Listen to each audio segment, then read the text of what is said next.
It's honestly a long process from how I got from sleeping in a cell to sleeping in Fresno, going to Fresno State. I was the first person from San Diego ever to get released 2 years early to go to a college campus. Education has opened so many doors for me. I wouldn't want to be anywhere else but Fresno State. I would definitely say that it was hard for me as like a young kid, being able to like understand what it really meant for my mother to essentially leave me and choose drugs over me like a little kid. I was barely 3 years old, so it made it hard for me to love myself. My biological family was always there for me. They loved me, they supported me like 100%, but still internally, I felt something was missing. And so growing up, I took to the streets, I took to the negative things that essentially made me feel loved and welcome because my biological mom didn't do that for me. But as I grew up, I didn't really understand how to verbalize these things or even express them. I needed an outlet. And so going out and just doing little stupid stuff with my friends, it definitely negatively impacted me because of just like my yearning and my desire to be loved.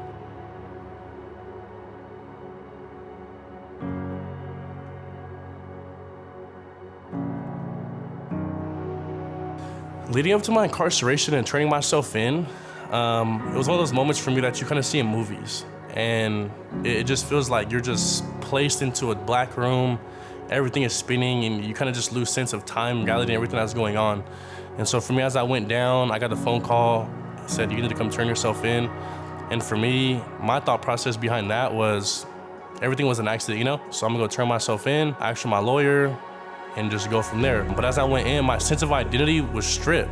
I had a reality check. I had to figure out who I was. And so there were days where I was crying and I was just going through it, and it was hard. There was one specific moment, I see a picture of me and my little nephew, Nas, on the floor. And I'm like, how will my nephew think of me if he see me right now? Like, what do he think of me? That specific moment was the moment for me to was like, I need to get this together. Like, let me figure this out and get my life together. I really had to get to the root problems that essentially led me to where I was at.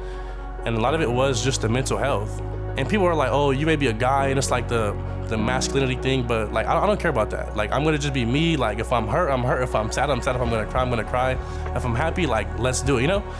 As a young man, and people who are gonna be in these environments, whether it's school or football or the basketball court, or if you're even still a young man in the streets, like, being able to address and acknowledge that you are hurt and you may be hurting and you need to address those certain things to get to the next step in your life, like, that's what has to happen. And so for me, doing that was essential in order for me to move forward. Having those foundational things allowed me to become Kyle again. When I was incarcerated, every day I asked myself, do I want to be good or do I want to be great?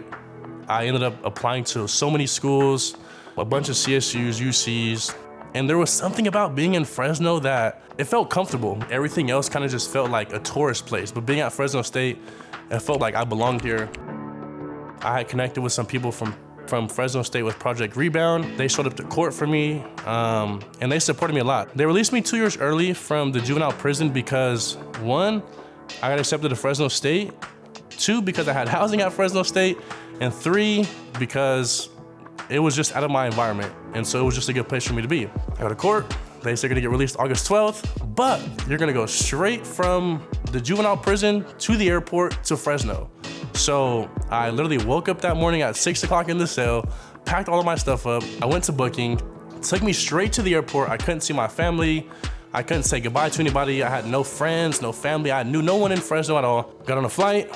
I had my people, mentors from the David's Heart Foundation, drive from San Diego with all of my like clothes and computers and all my stuff. And then we took pictures in front of the Fresno State sign.